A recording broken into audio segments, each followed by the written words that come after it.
नमस्कार दोस्तों, welcome two minds of UPSC. आज हमारे अभ्यास 2025 सीरीज़ का ये 4th लेक्चर है। इसके पहले मैंने 3 लेक्चर कवर कर लिए हैं। हर सेशन में 25 क्वेश्चंस हमने देखे हैं। लास्ट पार्ट जो था लेक्चर 3rd, उसके अंदर हमने 51 से 75 क्वेश्चन को कंप्लीट किया था। Now it is the 4th part and we are completing the question from 76 to 100। Start करते हैं। 76 question. Consider the following statement regarding model bilateral investment treaty 2016। अब बायलैटरल इन्वेस्टमेंट ट्रीटी के अंदर मेनली जो बातें होती है, जब कोई भी इन्वेस्टर एक कंट्री से दूसरी कंट्री में इन्वेस्ट करता है तो उनके जो इंटरेस्ट है, उनका जो इन्वेस्टमेंट है, उसे प्रोटेक्ट करने के लिए ये ट्रीटी करी जाती है।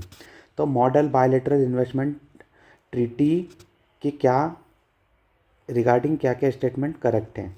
Investors must exhaust local remedies for at least 5 years before seeking arbitration. पहले उन्हें लोकल रेमेडीज़ का हेल्प लेना पड़ेगा at least for 5 years। Okay. Second statement देखते हैं। India's taxation measures were included under the treaty protection. Okay. The treaty prohibit investor from benefiting from the most favour nation clause. Prohibit कर लेते investor from benefiting from the most favours. तो बताइए इसका answer correct क्या होना चाहिए। देखिए, अगर देखें पहला वाला तो बिल्कुल आपको लोकल रेमेडीज़ का पहले यूज़ करना है, तो ये वाला तो करेक्ट स्टेटमेंट आपको देखने को मिल जा रहा है। इसके बाद में सेकंड वाला जो है टैक्सेशन मेजर्स वेर इंक्लूडेड, तो ये इंक्लूड नहीं होते हैं। India's taxation measures are not included. इसके बाद में थर्ड की बात करें, the treaty prohibit investor from benefiting, तो बिल्कुल ये करेक्ट आपको देखने को मिल रहा है। 1 and 3 are correct. It means the correct answer should be A. और इसके अंदर आपको बायलैटरल इन्वेस्टमेंट ट्रीटी के अंदर एक और पॉइंट देखने को मिलेगा। जनरली जो है ये एक कॉन्सेप्ट को इंट्रोड्यूस करते हैं यहाँ पे, इसे कहा जाता है investor obligation. And what do you mean by investor obligation? इसका मतलब होता है कि इन्वेस्टर के ऊपर कुछ ना कुछ ऑब्लिगेशंस है और वो obligations are based on the countries laws and regulation. It means अगर कोई इन्वेस्टर इंडिया में आके इन्वेस्टमेंट कर रहा है तो उसे इंडिया के लॉज एंड रेगुलेशंस के हिसाब से काम करना पड़ेगा। Correct answer is 1 and 3 only. आगे बढ़ते 77 question. In India which of the following are considered digital public goods. अब डिजिटल पब्लिक गुड्स क्या होते हैं ये देखिए ऊपर मैंने लगा दिया है। ऐसे goods which are freely available to everyone to use, reuse and redistribute without any restriction. भाई पब्लिक गुड है, इट मीन्स कोई भी यूज़ कर सकता है विदाउट एनी रेस्ट्रिक्शंस। इसके साथ में डिजिटल, इसकी प्रेजेंस आपको देखने को मिलेगी। जनरली डिजिटल ये गुड्स रहते हैं। फर्स्ट है UPI unified payment interface, then है आरोग्य सेतु एप्लीकेशन, थर्ड है कोर बैंकिंग सॉल्यूशन, फोर्थ है open network for digital commerce, fifth है Aadhaar identification system. Select the correct answer using the code given below. अब देखिए, अगर आपने एक हाथ को भी एलिमिनेट कर लिया तो थोड़ा सा इजी हो जाएगा। डिजिटल पब्लिक गुड्स तो यूपीआई तो बिल्कुल आपको देखने को मिलेगा ही। इसके बाद में आप आरोग्य सेतु, आपने बहुत बार नाम सुना होगा आरोग्य सेतु। इसके बाद में जो आ रही है कोर बैंकिंग सॉल्यूशन, तो कोर बैंकिंग सॉल्यूशन ये बैंकिंग से रिलेटेड है। अगर बैंकिंग से रिलेटेड सॉल्यूशन को हम सभी के लिए रीयूज़, कोर बैंकिंग के अंदर क्या होता है, जो banking for example SBI, PNB particular bank वो खुद के ट्रांजैक्शंस के लिए, उनके कम्युनिकेशंस के लिए यूज़ करती है, तो ये तो इसका पार्ट आपको नहीं देखने को मिलेगी। देन इसके बाद में बात करें open network for digital commerce, तो ये तो ओएनडीसी को एक ओपन प्लेटफॉर्म रखने की कोशिश कर रहे हैं। देन फिफ्थ आधार आइडेंटिफिकेशन सिस्टम, तो थर्ड वाला तो आप इजीली हटा सकते हो। थर्ड वाला अगर आपने हटा दिया तो आपके पास में जो करेक्ट आंसर बच रहा है वो है बी, 1, 2, 4 and 5। ईजी था, आपको ये आना चाहिए। आगे बढ़ते हुए 78 question. Consider the following statement. In India total cargo volume at major port is continuously increasing since the last 3 years. तो अगर बात करें तो ये बिल्कुल आपको करेक्ट स्टेटमेंट देखने को मिल रही कि लास्ट 3 ईयर से हमारा जो वॉल्यूम है, मेजर कार्गो वॉल्यूम है एट मेजर पोर्ट्स, ये बढ़ रहा है। और अगर बात करें तो इंडिया के पास में कितने मेजर पोर्ट्स है, आपको 13 मेजर पोर्ट्स मिलेंगे और माइनर तो बहुत सारे 100 से ज़्यादा आपको माइनर पोर्ट्स मिल जाते हैं। अगर आपको पता है 13 मेजर पोर्ट्स के नाम तो एक बार कमेंट सेक्शन में लिखिए। इसके बाद में in India majority of the vessels are engage in coastal trade rather than international trade. Let us look wait, इसको भी एक बार थोड़ी देर बाद देखते हैं। थर्ड है Jawaharlal Nehru port became India's largest major port by cargo volume in financial year 2024। How many which of the statement given are correct? 1 2 and 3, 2 and 3, 1 2 and 2, 1 and 2 only and 2 only. तो ये वाला जो जवाहरलाल नेहरू जो है ये गलत है। जवाहरलाल नेहरू नहीं, Paradip port has become the largest major port by cargo volume. जो पारादीप पोर्ट आता है वो आपको देखने को मिलेगा उड़ीसा के अंदर। अगर आपने मैपिंग मेरी करी हो सीरीज़ 0 to हीरो, तो मैंने आपको उस समय पारादीप पोर्ट बहुत इजीली अच्छे से कराया है। तो थर्ड वाला तो चला गया, थर्ड वाला चला गया, इट मीन्स 2 ओनली या फिर 1 and 2 ओनली। तो 1 तो करेक्ट ही हमें मिल रहा है, 2 भी यहाँ से हमें डायरेक्ट करेक्ट मिल गया। इट मीन्स सेकेंड वाला आपको ये पता होना चाहिए, majority of the vessels are engage in coastal trade. अगर बात करें कोस्टल ट्रेड के अंदर तो देखिए 68% जो वेसल्स है कोस्टल ट्रेड में एंगेज है। इंटरनेशनल ट्रेड के अंदर सिर्फ 32% जो वेसल्स है वो एंगेज है। इसके साथ में पारादीप पोर्ट आपको यहाँ पे पता ही दिया मैंने। और इंडिया का जो अभी प्रेजेंट में टर्न अराउंड टाइम है मेजर पोर्ट्स का, तो वो 22.5 आवर्स हो चुका है। अब बताइए टर्न अराउंड टाइम क्या होता है? ये अगर आपको लॉजिस्टिक कैलकुलेट करना है या फिर लॉजिस्टिक के एफिशिएंसी कैलकुलेट करना है तो आपको टर्न अराउंड टाइम का रोल क्रिटिकल देखने को मिलेगा। ये 22.5 आवर्स आपको 23-24 में देखने को मिलेगा। बताइए क्या है टर्न अराउंड टाइम। नेक्स्ट है 79th question, consider the following: speciality steel, advance chemical cell battery, gems and jewellery, telecom and networking product, real estate. Which of the sector given above are covered under the PLI incentive scheme? 1 only, sorry 1 2 3 5 2 3 4 1 2 4 2 and 5. Let us see. Speciality steel बिल्कुल आपको देखने को मिलेगा। ACC battery ये भी देखने को मिलेगा। Telecom and regulatory networking product ये भी देखने को मिलेगा। जेम्स एंड ज्वेलरी इसका अंदर नहीं इंक्लूड है। रियल एस्टेट भी नहीं इंक्लूड है। 3 and 5 को हटा दीजिए। तो करेक्ट आंसर हमारा आ रहा है सी। देखिए जो PLI स्कीम आई थी, प्रोडक्शन लिंक इंसेंटिव स्कीम, उसके अंदर आप देखते हो 14 क्रिटिकल सेक्टर्स को इंक्लूड किया गया था। अब वो 14 क्या क्या है यहाँ पे मैंने आपको लेफ्ट साइड में लगाया है कि starting material, drug intermediaries and APIs। इसके साथ में लार्ज स्केल इलेक्ट्रॉनिक मैन्युफैक्चरिंग आपको ये सबसे स्टार्टिंग में देखने को मिलेगा, DPI और लार्ज स्केल इलेक्ट्रॉनिक मैन्युफैक्चरिंग। और इसके साथ में आपको मेडिकल डिवाइसेस, कोविड-19 के समय थोड़ा सा मेडिकल पे ज़्यादा फोकस था, API मेडिकल डिवाइसेस आपको मिल रहे हैं। इसके बाद में इलेक्ट्रॉनिक टेक्नोलॉजी प्रोडक्ट आ गए, फार्मास्यूटिकल ड्रग्स आ गई, टेलीकॉम एंड नेटवर्किंग प्रोडक्ट आपको यहाँ पे देखने को मिल गया। इसके बाद में अगर बात करें फूड प्रोडक्ट, वाइट गुड्स या फिर वाइट गुड्स के अंदर आपको ACs LEDs मिल जाएंगे, high efficiency solar PV modules, automobiles and auto components, ACC batteries, advance chemistry cell and textile MMF segment and technical textile. Speciality steel भी मिल गया यहाँ पे, ड्रोन एंड ड्रोन कंपोनेंट आपको अभी लेटेस्ट में 2021 लास्ट वाला आपको देखने को मिल जाएगा। इसके साथ में इसका जो स्टार्टिंग हुई थी 2020 के अंदर स्टार्टिंग हुई थी, इसका जो आउटले है आपको 1.96 लाख करोड़ का देखने को मिलेगा। कितना? 2 लाख से 4,000 कम, अराउंड 2 लाख करोड़ के आसपास का आपको देखने को मिलेगा। इसके बारे में जो वर्ड्स यूज़ किया जाता है कि it is more than a policy, ये पॉलिसी से बहुत ज़्यादा है। सिर्फ पॉलिसी की बात नहीं हो रही कि एक पॉलिसी बना दी और उसका implementation, it is more than a policy, it is a strategic leap towards self reliance. आत्म या फिर कह सकते हैं जो खुद के ऊपर ही रिलाय करने का है, जो हम कहते हैं आत्मनिर्भर भारत का ये स्ट्रेटेजिक लीप है। एक लीप बोले तो सडन जंप आप कह रहे हो, जंप स्ट्रेटेजिक जंप आपको देखने को मिल रहा है टुवर्ड्स द सेल्फ रिलायंस आत्मनिर्भर भारत की तरफ। 14 क्रिटिकल सेक्टर्स आपको यहाँ पे कवर होते हुए मिलेंगे। आगे बढ़ते, late us look eight 80 question. Consider the following statement, currently India has more than 20 active free trade agreement with several countries and trade blocks. Okay, more than 20 की बात बोली है। इसके साथ में इंडिया फ्री ट्रेड एग्रीमेंट, वो first वाला जो था was the India Sri Lanka free trade agreement. Okay, let us look third statement, a free trade agreement is a precursor to preferential trade agreement between the two trading partner. FTA precursor है PTA के, मतलब PTA बाद में आता है, FTA पहले आता है, तो ये तो बात बिल्कुल आपको इनकरेक्ट देखने को मिलेगी। ये पहले प्रेफरेंशियल ट्रेड एग्रीमेंट आता है, उसके बाद में एफटीए आता है, तो 3 तो गलत हो गया यहाँ पे। 2 only, 1 and 2 only are the options we are left with.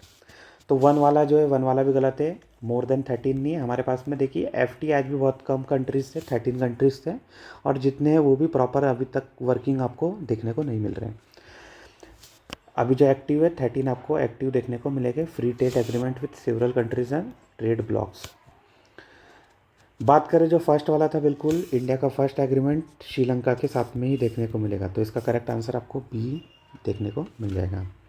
देखिए अभी प्रेजेंट में इंडिया के पास कितने एक्टिव है, तो यहाँ पे आपको 13 देखने को मिल रहे हैं। इसके साथ में देखिए पूरा यहाँ पे मैंने सीक्वेंस लगा दी है किस तरीके से ये प्रोसीड होता है। सबसे पहले आपको अर्ली हार्वेस्ट स्कीम, पहले थोड़ा सा हार्वेस्ट कर लेते हैं, जल्दी जल्दी हार्वेस्ट, अर्ली हार्वेस्ट स्कीम कहते हैं।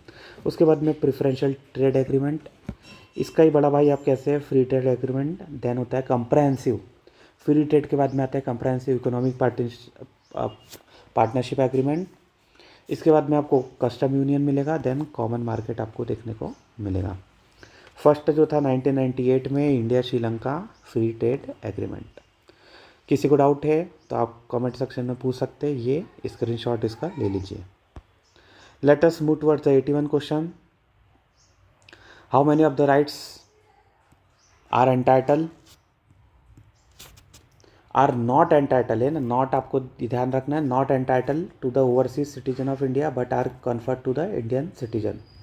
कन्फर्ड ऑन इंडियन सिटीजन है लेकिन ओवरसीज सिटीजन को नहीं मिलते हैं। Rights under article 16 of the constitution with regard to equality of opportunity in matter of public employment.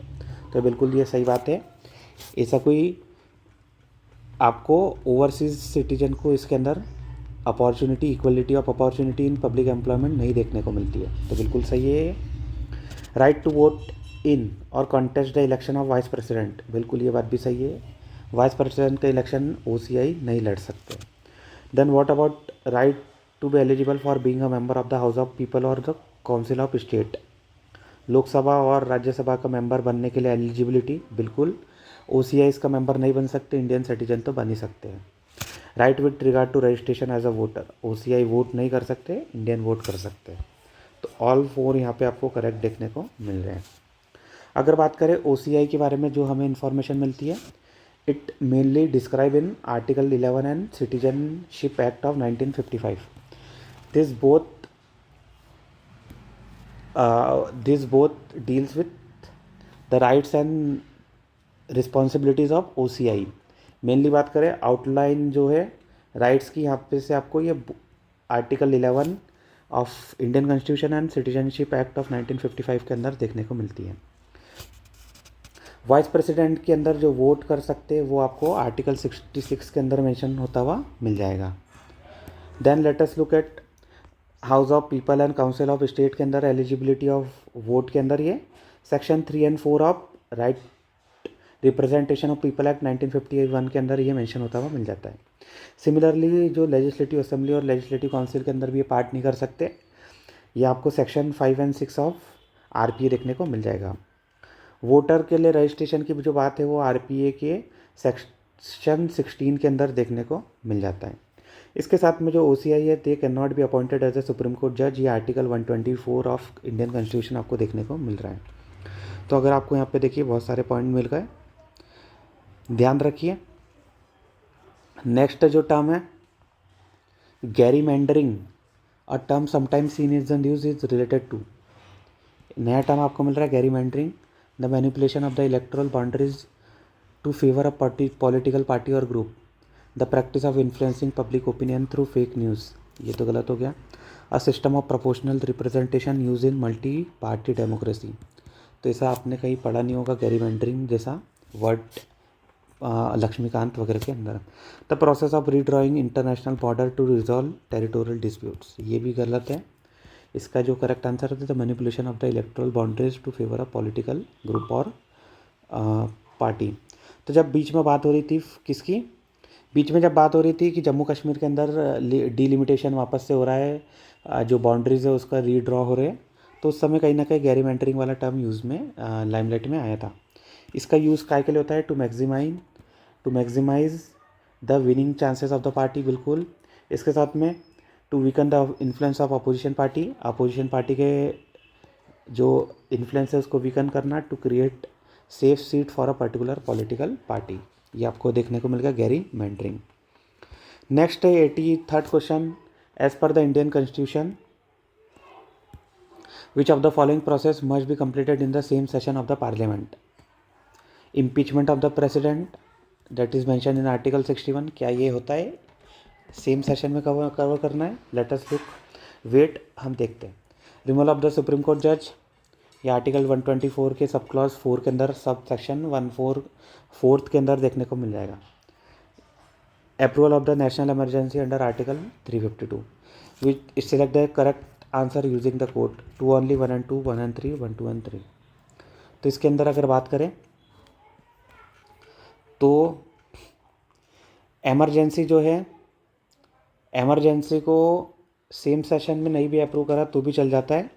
ये जो है 1 month के अंदर अप्रूवल होना चाहिए, लेकिन सेम सेशन रहे कि अलग रहे इससे कोई मतलब नहीं रहता, तो ये तो यहाँ पे आपको देखने को नहीं मिलेगा। इम्पीचमेंट ऑफ द प्रेसिडेंट, इसका टाइम पीरियड कोई मेंशन करा हुआ नहीं है। Removal of the supreme court, ये वाला बिल्कुल यहाँ पे इसका टाइम पीरियड आपको देखने को मिलेगा, तो इसका जो करेक्ट आंसर है वो है ए, जस्ट दैट इज 2 only। आगे बात करते हैं 84th क्वेश्चन,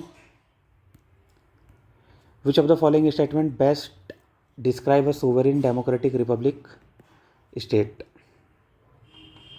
सोवरेन का मतलब होता है कि कोई बाहर वाला नहीं है, सेल्फ अपने आप को गवर्न कर सकते हैं। डेमोक्रेसी मतलब पीपल आर द मेन, और we can say the actual power lies in the hand of people. Republic बोले तो कहीं ना कहीं जो रिपब्लिक है इट हैज़ बीन इलेक्टेड। आगे बात करते हैं, a state free from external influence in decision making, dual head of state and seeking to promote social justice. Social justice का आपको यहाँ पे कहीं मेंशन देखने को नहीं मिलेगा। सोवेरिन की तो बात बोली है, डेमोक्रेसी कहीं ना कहीं आपको यहाँ पे मिस हो रहा है, डेमोक्रेसी वाला एलिमेंट, तो ये हट किया।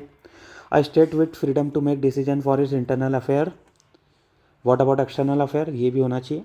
अ पार्लियामेंट्री फॉर्म ऑफ गवर्नमेंट, अब डेमोक्रेसी का जनरली मतलब नहीं होता कि पार्लियामेंट्री फॉर्म ऑफ गवर्नेंस है, प्रेसिडेंशियल भी हो सकता है, फॉर एग्जांपल यूएस के अंदर, and derives it authority from the people, तो ये बात तो सही है, लेकिन पूरा तीनों पॉइंट आपको मेंशन नहीं मिल रहे। A state with freedom to make decision for its internal affair, what about external, okay इतना तो सही है। A federal form of government, an elected head of state, okay let us hold है। Fourth वाला है, a state free from external influence in decision making, बिल्कुल। ये देखिए यहाँ पे सिर्फ इंटरनल मैटर की बात हो रही थी, यहाँ पे डिसीजन मेकिंग पूरा वाइड पर्सपेक्टिव आ गया। N elected head of state, ये इलेक्टेड आपको पहले बताया था, and derives it authority from the people, democracy का मतलब होता है पीपल से अथॉरिटी। फेडरल गवर्नमेंट का तो मतलब होता है पार्लियामेंट्री, रिपब्लिक इलेक्टेड हेड, तो थर्ड सी वाला भी कट गया, करेक्ट आंसर हमारा आ गया डी। एक्सटर्नल इन्फ्लुएंस नहीं रहता है, इलेक्टेड हेड का मतलब होता है रिपब्लिक, पब्लिक से अथॉरिटी डिराइव करा, it means democracy. Correct answer is 84 का टी। ये प्रियम्बल के अंदर ये सब वर्ड्स आपको मेंशन देखने को मिलेंगे, आपको ये सब आने चाहिए। 85th question, consider the following statement with respect to secular nature of the Indian state. The term secular was not included in the preamble of the constitution at the time of its commencement, बिल्कुल सही बात है, शुरुआत में तो नहीं था। 42nd amendment 1976 के अंदर इंदिरा गांधी इसको लेके आते हैं सेकुलर, तो आपको पता होना चाहिए, we the people of India having solemnly resolve to constitute India into a sovereign socialist secular democratic republic. तो ये जो सेकुलर टर्म है बाद में आया था। इसके साथ में the secular nature of the Indian state prohibit the state from interfering in religious matter on any ground. तो भाई ये तो गलत आपको बात मिलेगी। अगर पब्लिक हेल्थ मोरलिटी की बात होती है तो कहीं ना कहीं वहाँ पे स्टेट आ सकता है। ये अगर आपको नहीं पता है, ट्रिपल तलाक वाला केस हो गया, फिर इसके साथ में वो जो सबरीमाला वाला केस हो गया, और भी बहुत सारे आपको जजमेंट मिलेंगे। तो ये तो बात गलत मिल रही है। इसके साथ में state government can be dismissed from the for the violation of secular principle under article 356। तो बिल्कुल 356 मतलब प्रेसिडेंट रूल। अगर कॉन्स्टिट्यूशनल मशीनरी ब्रेक डाउन हो जाती है तो वो प्रेसिडेंट रूल लगा सकते हैं। तो कॉन्स्टिट्यूशनल मशीनरी के अंदर जो रहता है बेसिक स्ट्रक्चर डॉक्ट्रिन का अगर फॉलो नहीं हो रहा है तो उस समय भी हम कह सकते हैं कि it has not been following the constitutional machinery has not been working properly. तो ये बिल्कुल सही है। और ये वाला जो है सेकुलर प्रिंसिपल को अगर वायलेट हो रहा है तो प्रेसिडेंट रूल लग सकता है। ये आपको SR बोम्मई केस 1994 के अंदर देखने को मिलेगा, जो उन्होंने बताया था कि secular is also the part of basic principle. और अगर उसके अकॉर्डिंग नहीं हो रहा है तो president can dismiss the state government for acting against the basic structure of the constitution. इसके बाद में करें कि जो सेकुलर नेचर वाला है तो ये हमारा जो स्ट्रिक्ट सेपरेशन नहीं है इंडिया के अंदर। We generally follow principle distance. Principle distance मतलब we will keep a one hand distance with the religion, but at the same time अगर कुछ वहाँ पे डिफॉर्मिटीज़ रहती है, कोई एक्सप्लॉयटेशन हो रहा है, तो on the we can also मतलब state can also interfere in the religious matter. ये हो गया प्रिंसिपल डिस्टेंस वाला आपको पॉइंट ऑफ व्यू। तो इससे आपको समझ में आ रहा है 1 and 3 are the correct, means 2 statement correct है। B is the correct answer. Let us look at question number 86। The forest right act 2006 is a landmark legislation aimed at recognizing the rights of tribal and forest dwelling communities. In this context, consider the following statement regarding the Forest Right Act of 2006. The act applies to national park, wildlife sanctuary and tiger reserve. बिल्कुल ये तो बात आपको देखने को मिलेगी। इसके बाद में land rights conferred by the act are heritable. Heritable मतलब फादर से सन के पास जा रहा है, सन से ग्रैंड सन के पास जा रहा है। ट्रांसफ़र मतलब एक पर्सन से दूसरे पर्सन तक ट्रांसफरेबल। एंड एलिनेबल मतलब आप उनसे एलिनेट कर सकते हो, उनसे छीन सकते हो। तो भाई ऐसा नहीं है, हम देखेंगे क्या क्या चीज़ें अलाउ है क्या क्या नहीं है। The act provide the right of ownership to collect minor forest produce. तो ये तो बिल्कुल आपको करेक्ट बात देखने को मिलेगी। माइनर फॉरेस्ट प्रोड्यूस या फिर इसे कहते हैं नॉन टिम्बर फॉरेस्ट प्रोड्यूस, इसको कलेक्ट करने की ओनरशिप राइट भी मिलती है। And they can also collect such produce from the forest. तो 1 and 3 are the correct, only 2 statement should be the correct answer. B is the correct. इसके बाद कर लेते तो जो आपको बता रहा था हेरिटेबिलिटी की, तो हेरिटेबल तो है फादर से सन तक जा रहा है। एलिनेबल आपको नहीं मिलेगा, ट्रांसफरेबल नहीं मिलेगा। एलिनेबल मतलब आप एलिनेट कर सकते हो, तो भाई एलिनेट नहीं कर सकते हो कोई भी ट्राइबल से। ट्रांसफरेबल मतलब आप ट्राइबल से नॉर्मल आदमी जाके ख़रीद ले, तो ऐसा पॉसिबल नहीं है, आप जाके नहीं खरीद सकते। ये सिर्फ स्पेशल जो ट्राइबल है और फॉरेस्ट ड्वेलर्स को राइट स्पेशली अलॉट हुए हैं। इसके अंदर देखिए आपको कौन कौन से राइट्स मिल जाते हैं। एक आपको मिलेगा use right, MFP collection, grazing right, access to water bodies. भाई आप MFP कलेक्ट कर सकते हो, आपके पास में अगर कोई जानवर है तो आप ग्रेज करवा सकते हो। एक्सेस टू वाटर बॉडीज़ भी आप कर सकते हो। देन यूज़ राइट तो आपको पता चल गया। देन इसके साथ में टाइटल राइट्स। टाइटल मतलब आपको कोई ना कोई लैंड मिल जाएगा, और लैंड की ओनरशिप कितने तक की मिल सकती है आपको, अप टू 4 हेक्टर। 4 हेक्टर तक की आपको लैंड ओनरशिप मिल जाएगी। टाइटल मिल गया, यूज़ कर सकते हैं आप। इसके साथ में रिलीफ एंड डेवलपमेंट राइट आपको मिल जाएगा। इसके अंदर आपको आता है कि अगर आपको फॉरेस्ट की लैंड को अगर वो क्या बोल सकते, अगर आपको वहाँ से एविक्ट कर रहे हैं तो आपको रिहेबिलिटेशन के लिए राइट्स मिल जाएगा। रिलीफ राइट इसका पार्ट हो गया। इसके साथ में फॉरेस्ट मैनेजमेंट राइट्स, कहीं ना कहीं आप प्रोटेक्ट करके रख सकते हो, रीजनरेट कर सकते हो। उसके साथ में कम्युनिटी फॉरेस्ट रिसोर्सेज को मैनेज करके रख सकते हो। ये आपको फॉरेस्ट मैनेजमेंट के राइट्स देखने को मिलेंगे। It means there are 4 major rights आपको यहाँ पे देखने को मिल रहे हैं। अगर बात करें कौन सी नोडल एजेंसी है, कौन सी मिनिस्ट्री है which are responsible for implementation of the forest right act, तो ये आपको MOTA, ministry of tribal affair, not ministry of home affair, it is ministry of tribal affair. Neither agriculture nor home ministry is responsible, the actual ministry responsible is ministry of tribal affairs. UPSC ने इस पर previous year में question भी पूछा था, same to same question आया था. Which of the following statement regarding the capacity building commission is not correct. 87 question है, very very important. Capacity building commission बहुत ही ज़्यादा लाइमलाइट में रह रहा है, बिकॉज हम देखते हैं कि सिविल सर्विसेज के अंदर रिफॉर्म करने की बात हो रही है. बहुत सारे अलग अलग आपको रिफॉर्म भी दिखेगी. फॉर एग्जांपल मिशन कर्मयोगी, इसके साथ में कैपेसिटी बिल्डिंग की बातचीत होती है, इसके साथ में ट्रेनिंग की बातचीत होती है, और जो नए नए रिक्रूटमेंट हो रही है उसके अंदर एफिशिएंसी को एनहांस करने की बातचीत हो रही है. तो ये किसके थ्रू हो रही है? इसका जो मेन एक कमीशन बनाया गया है उसका नाम है कैपेसिटी बिल्डिंग कमीशन. अब देखते हैं क्या क्या स्टेटमेंट करेक्ट है, लेकिन यहाँ पे जो पूछा है इनकरेक्ट के बारे में पूछा है. It has been launched as a part of national programme for civil services capacity building mission Karmayogi, तो बिल्कुल उसका ही पार्ट आपको CBC देखने को मिलता है. It is headed by ministry of personnel public grievances and pension, तो ये थोड़ा सा एक बार वेट कर लीजिए.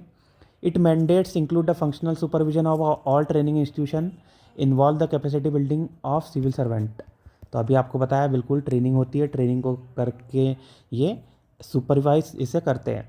It facilitate preparation of annual capacity building plan of government department ministries and agencies, तो ऑब्वियस सी बात है कहीं ना कहीं कैपेसिटी बिल्डिंग का जो प्लान हो रहा है कहीं ना कहीं यहाँ पे आपको फॉर्म करता हुआ मिल रहा है.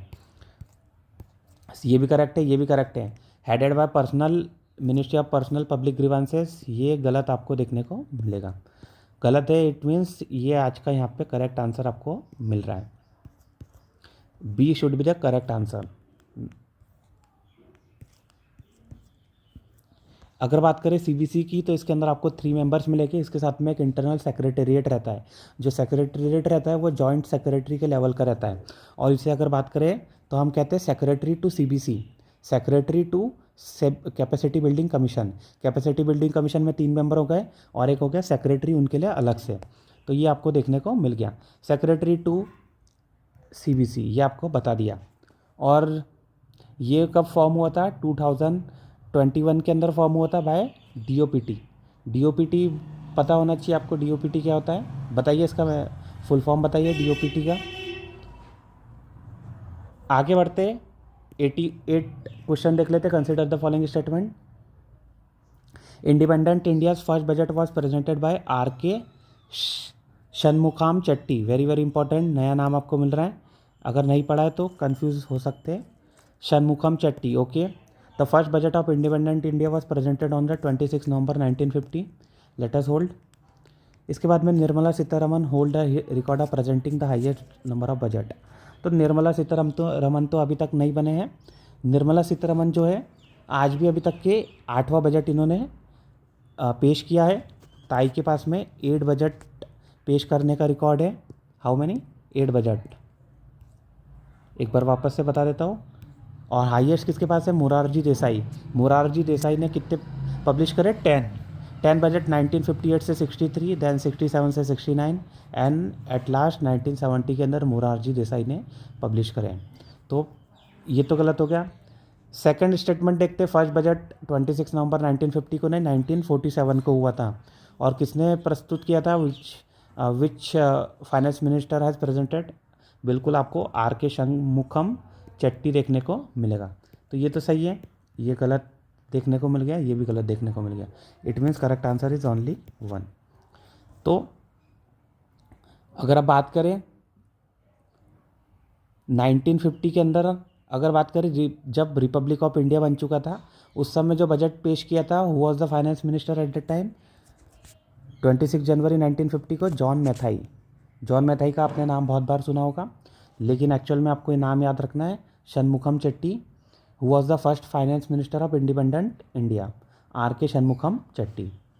आगे बढ़ते हैं 89 question. Consider the following statement related to Greenland. अभी डोनाल्ड ट्रंप ने बोला था ग्रीनलैंड को मैं हत्या लूँगा, तो इसके ऊपर से क्वेश्चन पूछा गया है. अच्छा क्वेश्चन बनाया है. Late us look eight Greenland is the world largest island. ये तो दुनिया के हर बच्चे को पता है, नहीं पता है तो आपको पढ़ाई की ज़रूरत है. इसके बाद में जो सेकंड आ रहा है statement, Danish is the most widely spoken and the official language of Greenland. ये थोड़ा सा डेप्थ में चले गए। Late us look, Danish is the most widely spoken. तो क्या डैनिश है? ये पार्ट तो डेनमार्क का है, लेकिन डैनिश इसकी क्या मोस्ट वाइडली स्पोकन है, ये हमें नहीं पता है। देखिए बहुत ही दूर है डेनमार्क से, आपको ग्रीनलैंड देखने को मिलेगा, इतना कोई पास नहीं है। तो ऐसा ज़रूरी नहीं है कि डैनिश लैंग्वेज रहेगी वहाँ पे, वहाँ की आपको जनरली देखने को मिलेगी लोकल लैंग्वेज। डैनिश थोड़ी बहुत चलती है, लेकिन जो एक्चुअल लैंग्वेज है वहाँ की वो है ग्रीनलैंडिक। ऑफिशियल लैंग्वेज जो है ग्रीनलैंडिक। इसके साथ में prime minister of Denmark is also the premier of Greenland, तो ये भी गलत मिल रहा है। प्राइम मिनिस्टर ऑफ डेनमार्क जो है हेड ऑफ ग्रीनलैंड तो है, लेकिन प्रीमियर एक अलग पोस्ट आपको देखने को मिलती है, वो प्रीमियर नहीं है। इसके साथ में oil and natural gas account for nearly 90% of Greenland total export. तो देखिए अगर आपने देखा हो तो ग्रीनलैंड का अगर आपको कहीं भी नाम ऐसा देखने को नहीं मिलेगा कि वहाँ से ऑयल एंड नेचुरल गैस इतने आ रही है, क्योंकि इसके लिए आपको एक्सट्रैक्शन करने के लिए कहीं ना कहीं कंपनीज़ कहीं ना कहीं वहाँ पे एक्सट्रैक्शन मशीन्स वगैरह लगानी होगी। ग्रीनलैंड थोड़ा सा इकोलॉजिकल फ्रेजाइल रीजन भी है, अभी तक के इतना वहाँ पे नेचुरल गैस की एक्सप्लोटेशन एक्सट्रैक्शन प्रोसेस इतनी मेजर लेवल पे शुरुआत आपको नहीं मिलेगी। इसका जो मेजर आता है 90% it has been from fishing. Third भी गलत हो गया, तो करेक्ट आंसर इज़ 1 ओनली। ये देखिए ग्रीनलैंड की इसकी ऑफिशियल लैंग्वेज है। इसके साथ में फिशिंग 90% फिशिंग हो जाती है। पीएम ऑफ डेनमार्क जो होते हैं head of kingdom of Denmark भी कह सकते हैं, जिसके अंदर Denmark, Greenland and Faroe island आपको देखने को मिलेंगे। इसके साथ में प्रीमियर ऑफ ग्रीनलैंड जो होते हैं डिफरेंट होते हैं। And ban all new oil and gas exploration 2021 के अंदर। ठीक है, ये सब आपको पता होना चाहिए। तो करेक्ट आंसर हमारा आ गया 1 ओनली। आगे बढ़ते स्टेटमेंट 1 एंड 2 देख लेते हैं क्वेश्चन नंबर 90 के अंदर। Consider the following statement. 1 कहता है more than 15,000 illegal immigrant have been deported और shifted back to India from US since 2009। तो अभी एस जयशंकर जी की आपने स्टेटमेंट देखी होगी कि भाई ये पहली बार नहीं हो रहा है कि डिपोर्ट हो रहा है, इसके पहले भी बहुत बार डिपोर्ट हो चुका है। तो ये बिल्कुल मोर देन 15,000 डिपोर्टेशन हो चुके हैं। स्टेटमेंट सेकंड की बात करें, India and the US have extradition treaty that was sign in 1997। भाई एक्स्ट्राडिशन ट्रीटी और डिपोर्टेशन का कहीं ना कहीं आपको इंटर रिलेशन नहीं मिलेगा। एक्स्ट्राडिशन ट्रीटी से एक्स्ट्राडाइट हो जाते हैं, डिपोर्टेशन आपको इससे रिलेटेड नहीं देखने को मिलेगा। तो दोनों स्टेटमेंट करेक्ट तो है, लेकिन दोनों के बीच में रिलेशन आपको नहीं देखने को मिलेगा। Both statement 1 and 2 are correct, but statement 2 is not the correct explanation for statement 1। एक बार देख लेते हैं, there is a difference between deportation and extradition. Deportation का मतलब क्या होता है, एक बार आपको बता देता हूँ। डिपोर्ट मतलब रिमूवल, सीधे रिमूव कर दिया, आपने देखा होगा सीधे भर के लेके आए एंड उनको डिपोर्ट कर दिया इंडिया के पंजाब के अंदर वो लेके आ गए थे, तो ये डिपोर्टेशन आपको मिल रहा है, सीधा रिमूवल। एक्स्ट्राडिशन मतलब एक्स्ट्राडिटी, आपने देखा होगा एक्स्ट्राडाइट करने की बातचीत होती है कि भाई फॉर्मल वे से लीगली ट्रांसफ़र करना है ऑफ अक्यूज या फिर क्रिमिनल। कोई क्रिमिनल है तो उसको एक कंट्री से दूसरी कंट्री में लेके आने को बोलते हैं एक्स्ट्राडिशन। अभी लेटेस्ट में आप देखते हो तहव्वुर राणा एक्स्ट्राडाइट कर दिए गए थे फ्रॉम यूएस टू इंडिया। 26/11 का की प्लॉटर था ये, क्या है नाम है, तहव्वुर राणा। तहव्वुर राणा नाम याद होना चाहिए, एक्स्ट्राडिशन टू इंडिया। अब जो एक्स्ट्राडिशन है उसके अंदर कौन कौन कवर होते हैं, तो आपको कवर होते हुए यहाँ पे मिल जाएंगे। एक्यूज़, या तो जो अक्यूज़ है या तो कन्विक्टेड हो चुका है ऑफ क्राइम। इसके अंदर इलीगल इमिग्रेंट्स नॉट कवर्ड, सिर्फ वही कवर हो रहे हैं जो एक्यूज़ है या तो फिर क्रिमिनल केसेस चल रहा है। कोई इलीगली एंट्री कर लिया तो वो इसके अंदर एक्स्ट्राडिशन ट्रीटी के अंदर कवर नहीं होते हैं। आगे बात करते हैं, 1997 के अंदर एक्स्ट्राडिशन ट्रीटी साइन हुई थी। आगे बात करते हैं 91 question. How does the human body get acclimatize to high altitude reason.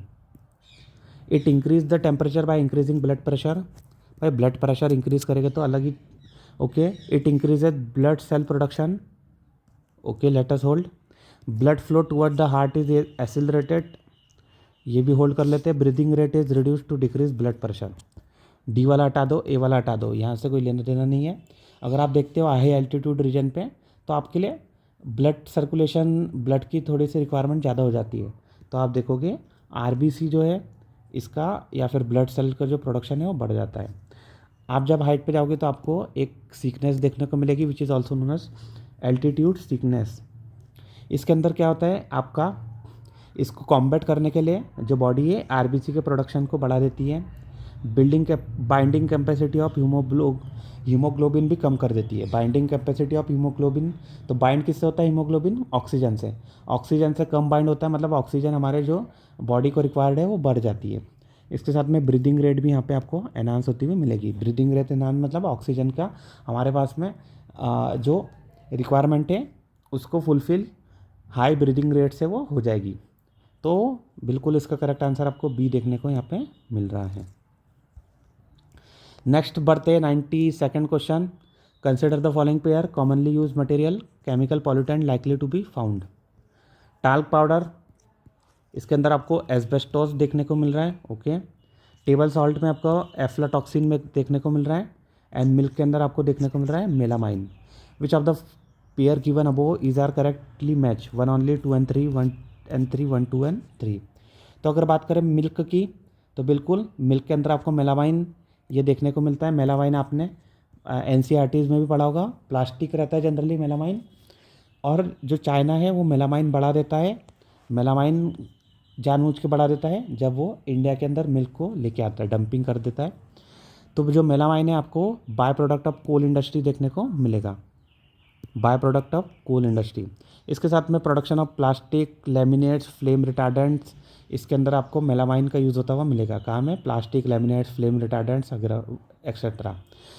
जो चाइना से मिल्क आता है वो प्रोटीन कंटेंट बढ़ाने के लिए मेलामाइन का यूज़ करते हैं। तो थर्ड तो करेक्ट आपको देखने को मिल गया। इसके बाद में आगे बढ़ते हैं। टेबल सॉल्ट के अंदर एफ्लाटॉक्सिन नहीं मिलता है। जो एफ्लाटॉक्सिन अगर आपको बात करें, एफ्लाटॉक्सिन जनरली जो रहते हैं वो आपको फंगाई से रिलेटेड देखने को मिलते हैं। तो एफ्लाटॉक्सिन आपको यहाँ पे सॉल्ट में नहीं देखने को मिलता है। एफ्लाटॉक्सिन अगर बात करें तो आपको डेयरी प्रोडक्ट या फिर कोई आप ग्रेन्स वगैरह हो यूज़ कर रहे तो उसके अंदर एफ्लाटॉक्सिन आ जाते हैं, यहाँ पे नहीं मिलते हैं। टाल्क पाउडर के अंदर आपको एस्बेटॉस मिल जाते हैं, ऑब्वियस सी बात है, ये बिल्कुल सही है। एस्बेटॉस का मतलब होता है, एस्बेटॉस जो रहता है एक सिलिकेट मिनरल्स रहता है, जनरली 6 अलग अलग से कंबाइन होकर बनता है 6 सिलिकेट मिनरल से कंबाइन होकर आपको एस्बेटॉस देखने को मिलता है। टाल्क पाउडर की जब एक्सट्रैक्शन होती है तो उसके साथ में एस्बेटॉस भी मिक्स हो जाता है। 1 and 3 is the correct answer आपको यहाँ पे देखने को मिलेगा। क्या बोला हूँ, 92nd का आपको सी देखने को मिल रहा है। आगे बात करते हैं 93rd क्वेश्चन। फूकोल्ट या फिर फूको भी कहते हैं, फूको की जो पेंडुलम है, Foucault pendulum install in India's new parliament building is use to demonstrate. अब ये क्या डेमोन्स्ट्रेट कर रहा है? The gravitational pull of the moon on the earth. भाई पेंडुलम है, पेंडुलम इधर से उधर हो रहा है, it means gravitational pull of moon on the earth, ये तो नहीं आएगा। Rotation of the earth on its axis, अपनी एक्सिस पे रोटेट कर रहा है, कहीं ना कहीं ये हो सकता है, लेट अस होल्ड। थर्ड है the variation of the earth magnetic field. अब मैग्नेटिक फील्ड फुकॉन पेंडुलम कहीं ना कहीं आपको लग सकता है, लेकिन होल्ड कर लेते हैं इसको भी। The Coriolis force in ocean current, ocean current कहाँ पर है और इंडिया का पार्लियामेंट कहाँ पर है, पेंडुलम कहाँ पर आ रहा है, तो ये तो ए और डी तो हमने हटा दिया। Now we are left with B and C. The rotation of the earth on its axis, the variation of the earth magnetic field. अब मैग्नेटिक फील्ड का जो वेरिएशन होता है इतना आपको सिग्निफिकेंट वेरिएशन नहीं मिलता है, लेकिन रोटेशन ऑफ द अर्थ है, कहीं ना कहीं इससे हमें रोटेशन ऑफ अर्थ के बारे में पता चल जाएगा। पेंडुलम का आपको यहाँ पे थोड़ा सा प्रॉपर यूज़ देखने को मिलेगा। तो इसका जो करेक्ट आंसर आपको देखने को मिलेगा 93rd का बी। अब ये जो फ्रेंच साइंटिस्ट एक थे लियोन फूको, उन्होंने एक्सपेरिमेंट किया था रोटेशन ऑफ अर्थ के ऊपर, तो उसको ये रिप्रेजेंट करता है, डेमोन्स्ट्रेट करता हुआ आपको मिल जाएगा। अगर बात करें तो देखिए यहाँ पे फ़ोटो भी लगा दिया है, ये देखिए पेंडुलम किस तरीके से ये अर्थ जिस तरीके से रोटेट करता है तो उस हिसाब से ये आपको मूवमेंट करता हुआ मिल जाएगा। ये देखिए पेंडुलम, ये देखिए अर्थ की रोटेशन के हिसाब से ये मूवमेंट करता है, और ये इंडियन पार्लियामेंट के इनसाइड व्यू आपको यहाँ पे मैंने बता दिया। आगे बढ़ते हैं 94th question, which of the following contain lead element, क्या है, विच of the following contain lead element, radiation shield, wooden pencil, car battery, bullet, select the correct answer using the given code 1 2 4 2 3 4 1 2 3 1 3 4, एक हाथ भी एलिमिनेट करा तो हो जाएगा। Lead, देखो लीड जो रहता है it has been metallic, metal रहता है, मेटेलिक एलिमेंट आपको देखने को मिलेगा। इसके साथ में लीड की अगर यूज़ करते हैं, अगर बॉडी में चला जाता है तो लीड पॉइजनिंग हो जाती है। तो heavy metal poisoning, heavy metal भी इसे कंसिडर करते हैं, पॉइजनिंग हो जाती है। तो इसका पेंसिल में अगर आप यूज़ करोगे, बच्चे यूज़ करते हैं तो उनको बॉडी में जा सकती है, कहीं ना कहीं पॉइजनिंग हो सकती है। तो वो तो आना नहीं चाहिए। 2 अगर हटा दोगे तो आपके पास में डायरेक्ट आंसर आ जाएगा 1 3 एंड 4।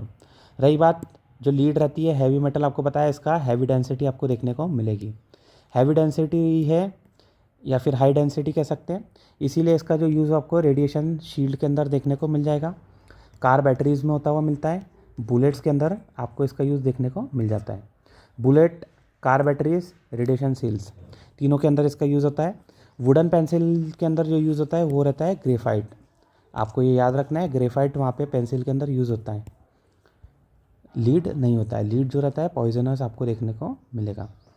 आगे बात करते हैं 95th question, what does the Dampier Hodges line denote, what does the Dampier Hodges line denote, the boundary between India and Sri Lanka through the gulf of Mannar, the international border between India and Pakistan passing through Sir Creek, the boundary between Kashmir region and Leh region of Ladakh, the northern most extent of Sundarban mangrove forest. तो अगर आपको पता रहा तो ठीक है, नहीं तो आप थोड़ा सा डिफिकल्ट है। इसका जो करेक्ट आंसर है वो है northern most extent of Sundarban mangrove forest. एक बार डैम्पियर हॉज लाइन आपको मैप में बता देता हूँ। ये कहीं ना कहीं रिप्रेजेंट करता है कि जो सुंदरबन है, जो मैंग्रोव फॉरेस्ट है, उसका अपर पॉइंट क्या है, अपर रीजन क्या है। तो देखिए इंडिया के अंदर आपको यहाँ पे वेस्ट बंगाल मिल जाता है, वेस्ट बंगाल के अंदर सुंदरबन सबसे नीचे देखने को मिलेगा। ये देखिए सुंदरबन 25 इंडिया के पास है, 75% के आसपास आपको बांग्लादेश के अंदर देखने को मिलेगा। ये हो गया वेस्ट बंगाल, ये बांग्लादेश, इतना तो सभी को पता है। ये देखिए गंगा जाती है यहाँ से, ब्रह्मपुत्र दोनों मिलती है, जमुना बनाती है, जमुना। दैन इसके बाद में इसके साथ में यहाँ पे मेघना मिल जाती है, सॉरी ये जो है ब्रह्मपुत्र को ही जमुना कहते हैं, कहाँ पे, बांग्लादेश के अंदर। ये दोनों मिल जाती है, पद्मा बनाती है।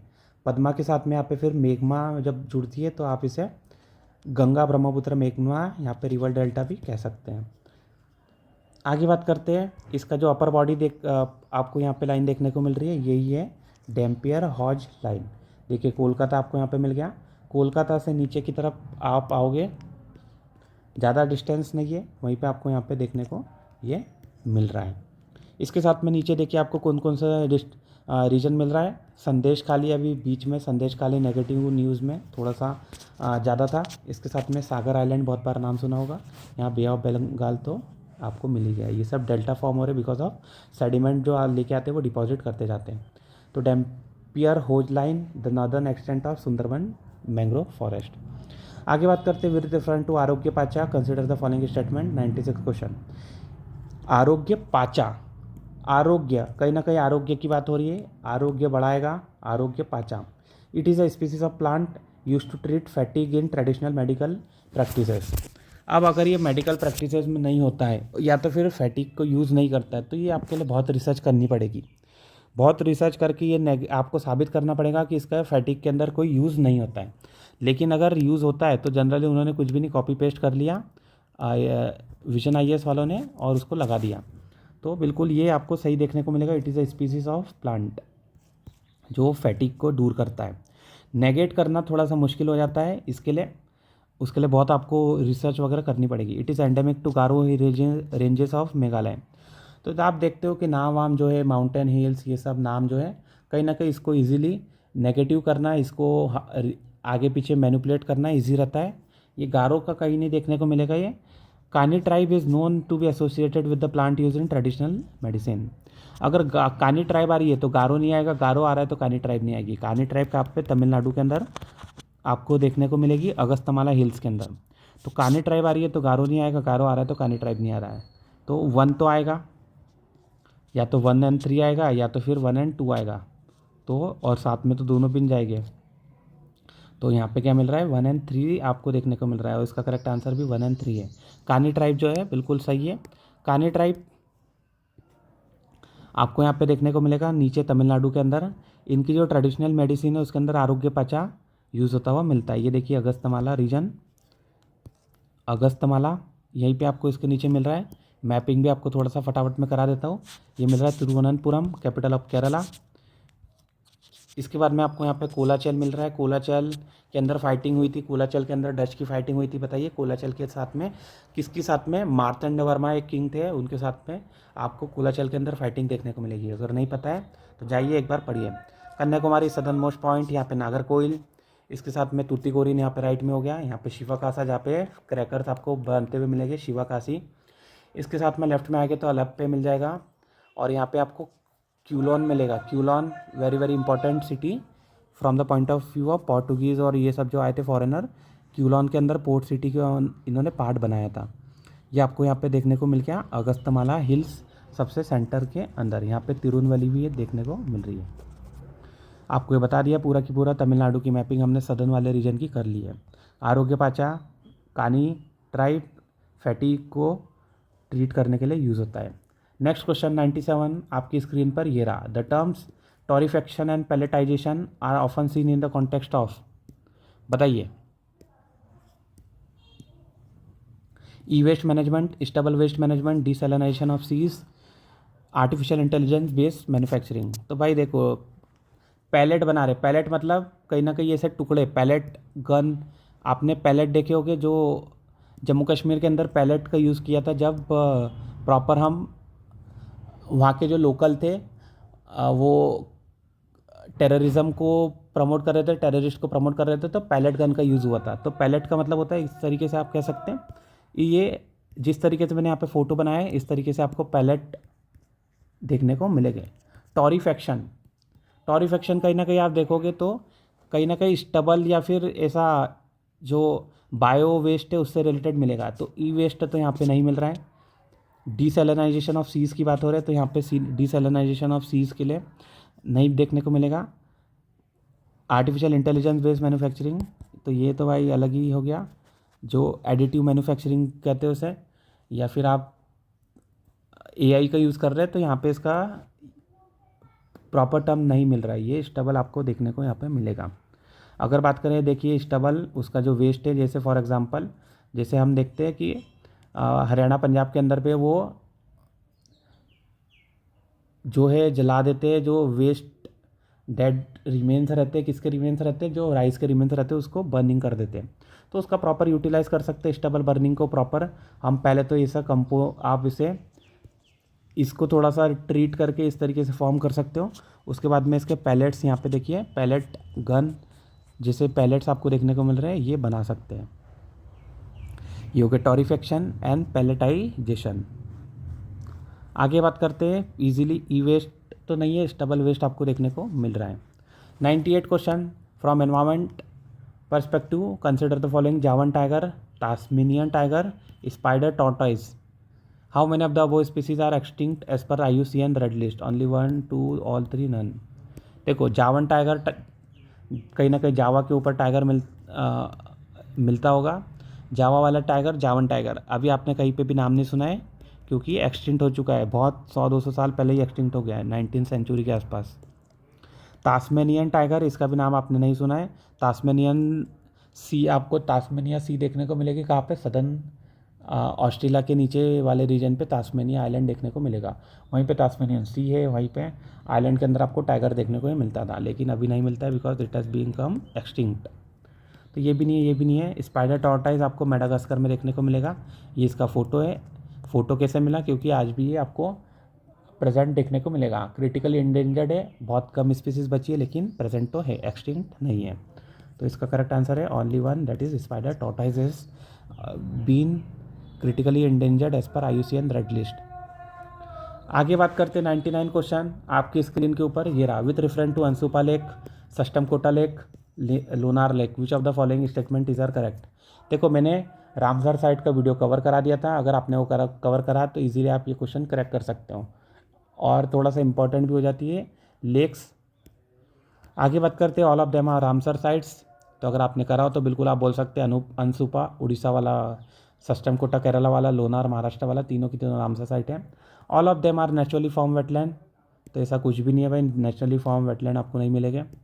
इसके साथ में all of them are fresh water lakes, तो सस्टम कोटा फ्रेश वाटर नहीं कह सकते बिकॉज वहाँ पे तो आपको ब्राइन वाटर देखने को मिलेगा, तो ये भी गलत है। इसका जो करेक्ट है ओनली 199 का करेक्ट आंसर क्या है आपको देखने को मिलेगा ए।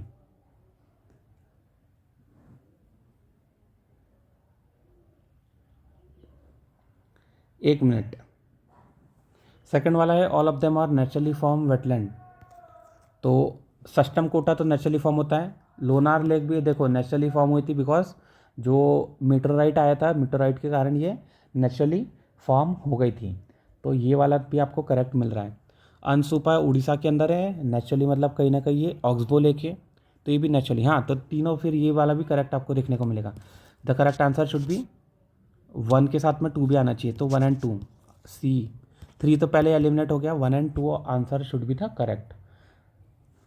ठीक है, ये आपको थोड़ा सा इस तरीके से नेचुरली फॉर्म वेटलैंड, ये तीनों कहीं ना कहीं अलग अलग तरीके से फॉर्म हुए लेकिन नेचुरली ही है। लोनार लेक को थोड़ा सा मैंने मेटेराइट से कंसिडर कर लिया था लेकिन कहीं ना कहीं वो भी नेचुरल ही प्रोसेस है, तो इसका करेक्ट आंसर आपको सी देखने को मिल रहा है। एक बार आपको इसका मैपिंग बता देता हूँ, ये देखिए रामसर साइट की मैपिंग, चाहो तो स्क्रीनशॉट ले लीजिए, ये आपको देखने को मिल गया। इसके साथ में मैं आपको पीडीएफ भी टेलीग्राम ग्रुप पे आप ज्वाइन कर लीजिए, इसका पीडीएफ टेलीग्राम ग्रुप पे मिल जाएगा। सष्टम कोटा की बात करें तो केरल के अंदर आता है, अष्टमुड़ी वेम्बनाड तीनों पास पास में मिलते हैं, ये देखो आपको सष्टम कोटा देखने को मिल गया।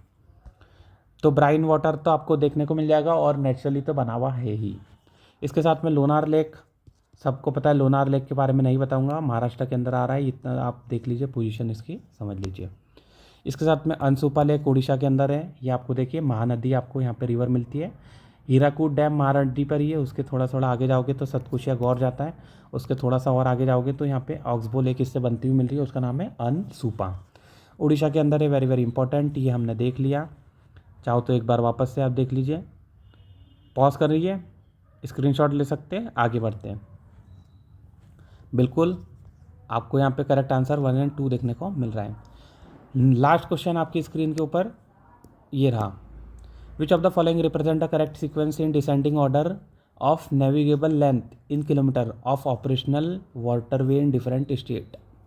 तो डिसेंडिंग ऑर्डर बड़े से छोटा लगाना है ऑफ नेविगेबल लेंथ, किस तरीके से लेंथ, किस तरीके से नेविगेबल लेंथ मतलब कहीं ना कहीं वहाँ पे इनलैंड वाटरवे आपको देखने को मिल रहा है, of operational waterway in different state, कौन से डिस्ट्रिक्ट में ज़्यादा आपको नेविगेबल लेंथ मिल रही है, कौन से में कम मिल रही है, उसके हिसाब से आपको बड़े से छोटा लगाना है।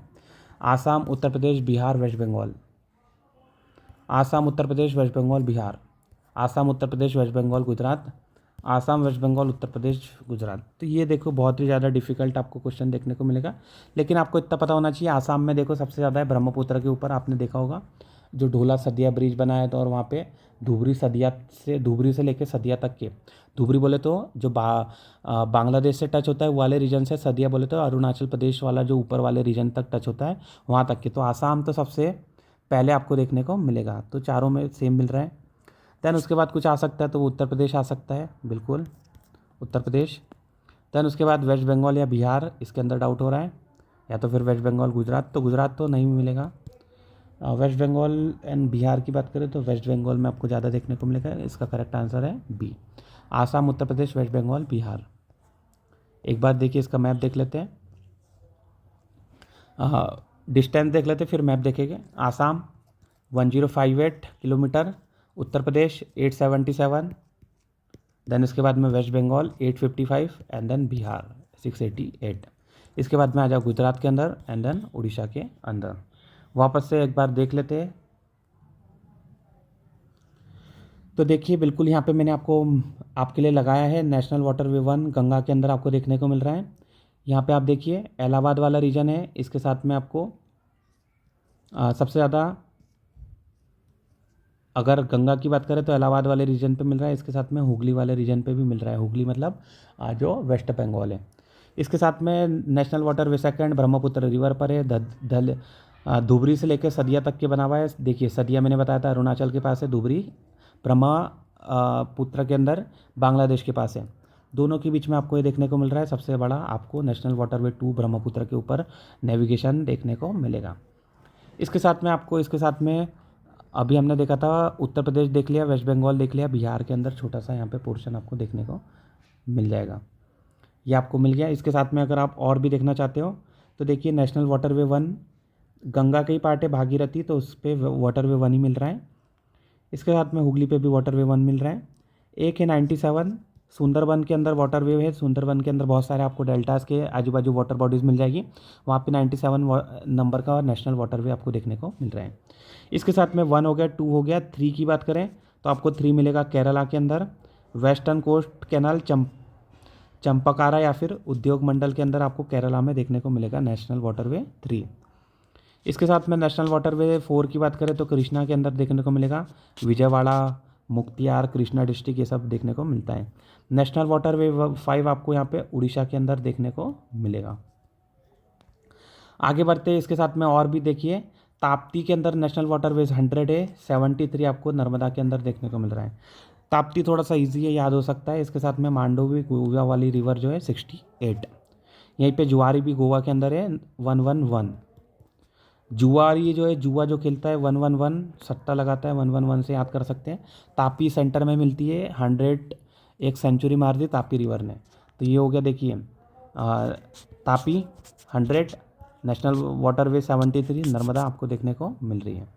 इसके साथ में सुंदरबन आपको मिल गया, जुआरी हमने देख लिया, इसके साथ में मांडवी भी देख लिया, इसके साथ में कृष्णा, नेशनल वाटरवे 3 जो उद्योग मंडल कैनाल वाला देखा था 1 और 2 ये सब आपको बता दिया है। किसी को डाउट है स्क्रीनशॉट ले लीजिए इसका, देखिए वापस से कर देता हूँ, स्क्रीनशॉट ले लीजिए, इसका भी चाहो तो ले सकते हो। आगे बढ़ते हैं। 100 क्वेश्चन का हमने लास्ट आंसर देखा जो है बी। ठीक है, आपने 25 क्वेश्चन हर पार्ट में कवर करे। यह पार्ट 4 था हमारा। अगर आपने प्रीवियस पार्ट नहीं देखे तो एक बार प्लेलिस्ट के अंदर जाके देख सकते हैं। प्लेलिस्ट चैनल पे मिल जाएगी, डिस्क्रिप्शन में भी आप देख लीजिए। फर्स्ट, सेकंड, थर्ड, फोर्थ ये पार्ट 4 है। आपको सेशन कैसा लगा कमेंट में बताइए, और जो जो भी मैंने क्वेश्चंस पूछे हैं उनका आपको DOPT जैसे उसका फुल फॉर्म आपको बताना है। इसके बाद में कौन सा आपको लेक्चर चाहिए ये बताइए। देखिए मैंने 6 मेंस लिखे UPSC के, तो मेरे जो एक्सपीरियंस है उसका आप यूज़ लीजिए। चैनल को सब्सक्राइब कर लीजिए for more such profound analysis and such videos. Thank you. This is all for today. Thank you.